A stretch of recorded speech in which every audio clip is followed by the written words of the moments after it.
Hi, and welcome back to Practical Knife Reviews. Today we're going to look at the Svord Peasant Knife, which is a knife from New Zealand. This is the full-sized peasant knife. I also brought out the mini peasant knife just so you can see what Svord knives are like when they come out of the package. This one, as you can see, has been used quite extensively, and yep.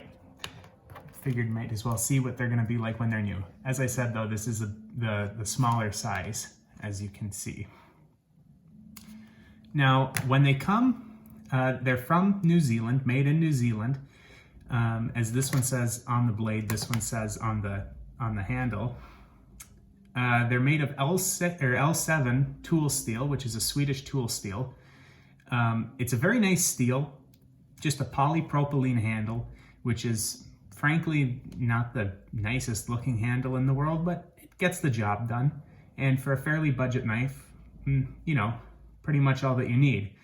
The big problem with Svord knives is that, well, both of the ones that I've had, the full-sized peasant as well as the mini peasant, the grinds have been horrifically uneven. Now this one I haven't ground straight. There's a little bit of wax on the blade, so you can ignore that, but let's see if we can get you a view on, you're gonna have to move the camera a little bit closer to get the light on it, but you might not be able to tell on the video, but if you looked at this in person, let's see, get that light on that bevel. Yeah, you can see that the bevel grind is quite uneven. It dips and it sways and it swerves. Now this one, I'll do a quick cutting test. This one came pretty sharp, actually quite sharp, but the one that we're mainly going to be focusing on for the review, which is the full-size peasant, when it came in the box, it was dull. And when I say dull, I mean dull. You could not cut anything with that. Now, fortunately, I was able to sharpen it, and as you can probably see, I forced the patina on the blade since it's a high carbon tool steel, so therefore prone to rusting. But yeah, I mean, it's a fairly cheap knife. On Blade HQ, you can get these for about $23 or so. It depends on the color of the handle. But you get a really nice steel with it. Just the fit and finish was really bad on this when it came in. Laura, how do you think it looks? I think it looks nice. It's bright pink, so I like that obviously, but it does look cheap. The handle here, it's just like a cheap plastic looking material, so I wouldn't say it looks the nicest. I do like the shape, but the material itself looks kind of cheap.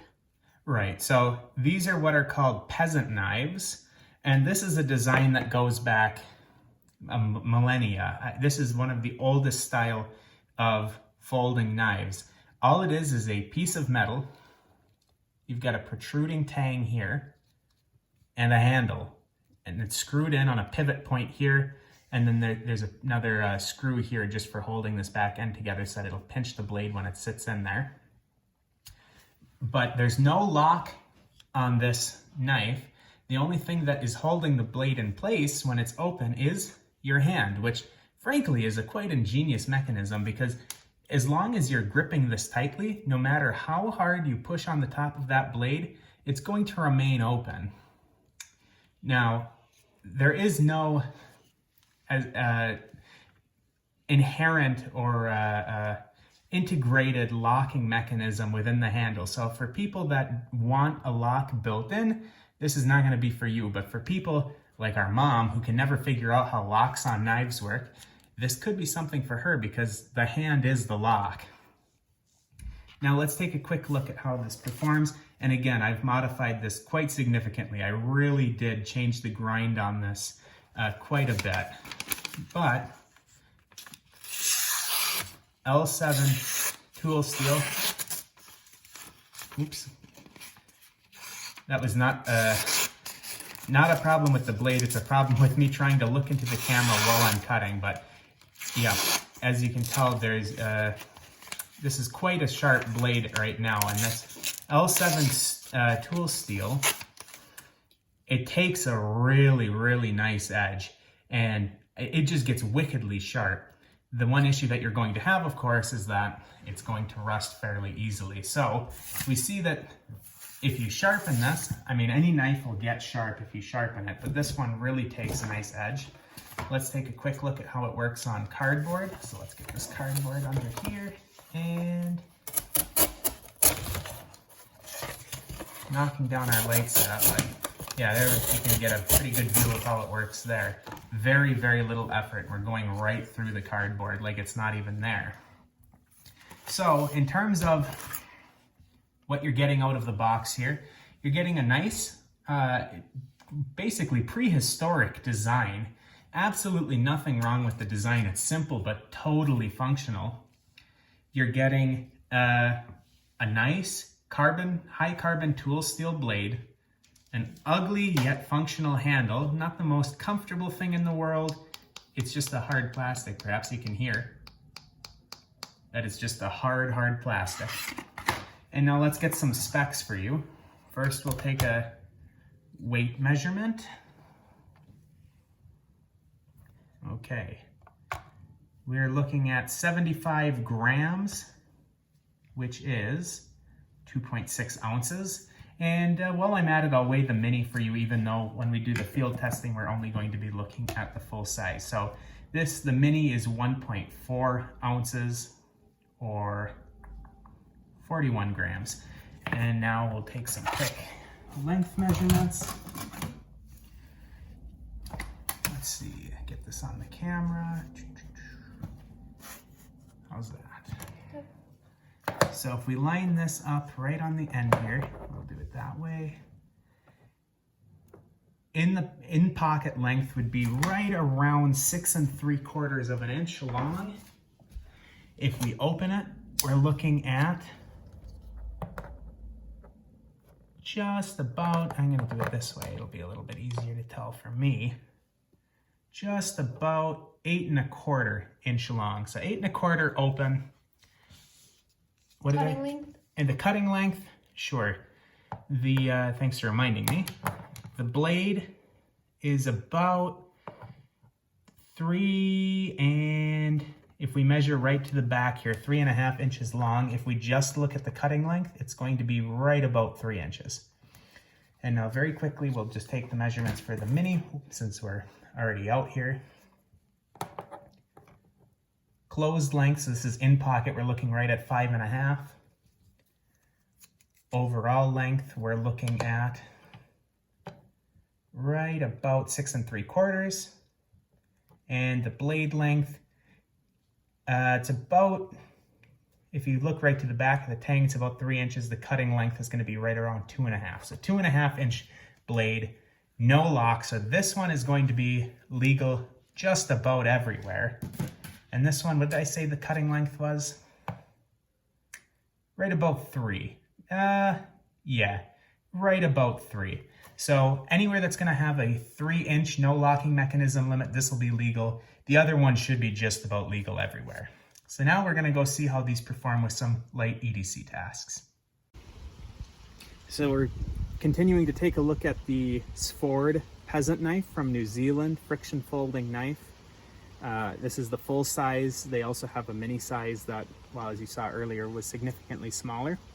So we're going to just try some short EDC tasks that you might have with a knife such as this. So we're going to start with peeling an apple, which is something that you would definitely have the potential of doing with this. And then we're also going to do some light feather sticking, because if you're, out in the woods and you want to work with some wood, it's nice to know if, this knife, and again, keeping in mind that I have changed the edge profile based on when it came in, just because it was horrifically misground when it came in and dull. But assuming that you did get it either sharp or reground it yourself, we're going to see how this style of knife and the handle is going to perform with light woodworking. So we're going to start with peeling an apple, and we're going to keep in mind that this spot is very soft because I dropped the apple on the way out. So let's give it a try and see how it does at peeling. Now, I must say that This is going a lot better than it would have if it had the factory bevel, even if the factory bevel was sharp, because it had quite a thick secondary bevel on it. So you're not going to be able to get in underneath the skin very easily. I prefer really thin edges, which of course leads them to be a little bit more prone to chipping if you're using them on harder materials.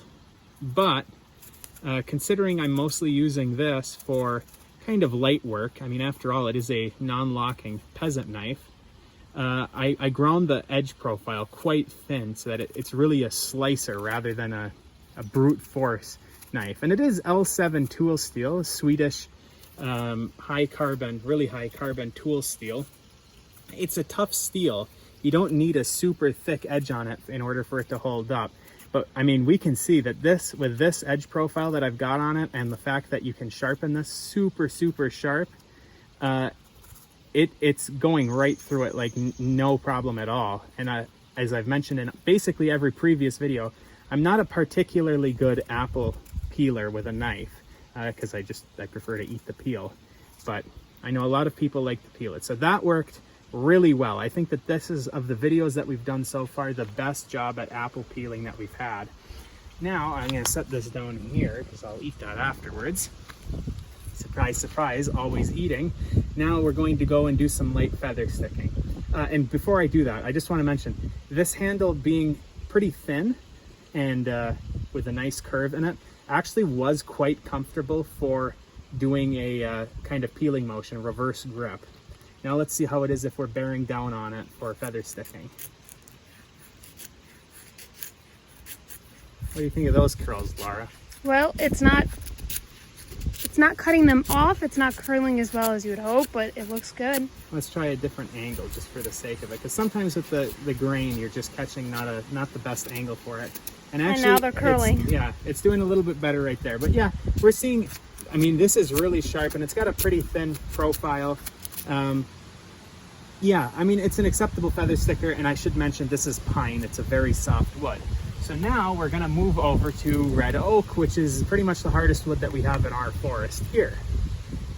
So let's take a look at how we're doing here.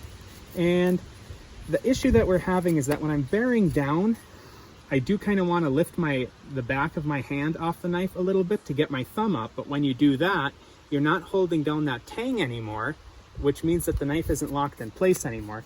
So you have to really consciously grip hard all the way around in order to hold that tang down and keep the knife locked. And we're getting nice thin curls, but it's actually not cutting through very well right there. Let's try the next face, just because, as I said, especially with red oak, the grain really makes a big difference. And let's move down just here because I need a little bit more leverage on it. I might be the worst videographer because I think my finger might have been in every video so far. Oh, well, you know, Laura, you're just the worst person. So yeah, that's true. Here we go. And yeah, I mean, we're getting curls. It's really not working great with this red oak because I can't choke up the way I want to on it. With the pine, it was quite good. The red oak, not so good. The apple, it was great though. So in terms of the light EDC, even with this edge profile, for more, you could say, urban uses or just light uses, this is going to work really well. With the feather sticking, and again, we're keeping in mind that this does have a different edge profile. Are you still recording? Yeah, I was pointing at the chipmunk. Oh, okay. Keeping in mind that this has a different edge profile than it would have if you just ordered it online. It's not the best woodworker, even with that really thinned edge. So you're not exactly going to want to use this for maybe camping. There's a wasp on you. That's okay. I never get stung. You know, you're not going to want to necessarily use it for camping. It's not going to be great for carving either, I would say. But I mean, for general purposes, it's okay. So my overall thoughts on this are that if you want a peasant knife at just over $20, $23, this is about the only affordable option in the peasant knife game available these days, at least on the wide market. So if you're like me and you want to just have the pattern, or have a knife from New Zealand, again, there's not a ton of knives from New Zealand, this is an affordable way of getting into both the peasant knife market and into the New Zealand knife market. Now, if you're not looking for one of those two things specifically, and you just want a knife for carrying around, I wouldn't necessarily recommend this. There's that wasp again. Go away.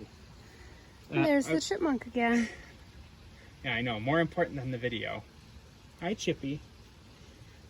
I wouldn't necessarily recommend this if you were just looking for just a pocket knife for the sake of having a pocket knife. And there's a few reasons for that. One is that, well, as a peasant knife, not everybody's going to love the fact that it's just a friction folder. I personally like that. I really like the mechanism, but not everybody is going to. The bigger issue that I have with this, other than the fact that, well, we saw it didn't work well on wood particularly, is that, one, the handles are kind of chintzy. I mean, we got pink here, and the mini one that I showed earlier was in white, but they're just polypropylene. Keep in mind, Svord does have some different handle materials, but they are more expensive. If you want to get just the peasant knife for the sake of having the peasant knife, you're going to end up with one of these cheap plastic handled ones. The big issue is that the fit and finish of this one was pretty terrible when it came in. Now on the mini we saw, which I've kept in factory condition, the grind was sharp, but it was really uneven. This one, it was thick, it was uneven, and it was so dull. I had to take it to the belt sander in order to get a relatively consistent bevel on it because it was so off. It was wavy up and down the blade. It was thick in some places and thin in others. The only thing that was consistent is where the edge was, but it was not sharp at all. So with the hit or miss quality control, the incredibly poor fit and finish on this one, and the fact that it's a friction folder that doesn't work wood particularly well, I wouldn't necessarily recommend this as a a first pocket knife for somebody, or just a general pocket knife for somebody that wants one. This is definitely more for somebody that's looking for a New Zealand knife or a peasant knife specifically. Laura, what do you think? Any final thoughts on it? Pretty much the same as before. I don't usually have a beginning versus end thought. It stays about the same unless it performs really poorly or really wonderfully, and this one just seems to be okay. Yeah, and the last thing I'm going to mention is that one other negative that people might have is that with this tang, okay, so we're only getting a blade this long, right? So your cutting length that you're able to use is only this long. But if you're putting it in your pocket, look how long the knife is that's going into your pocket. You have to fit this much into your pocket in order for it to be in there for this much actual cutting edge. So for me, that's a big drawback. I mean, the handle is actually longer than it needs to be.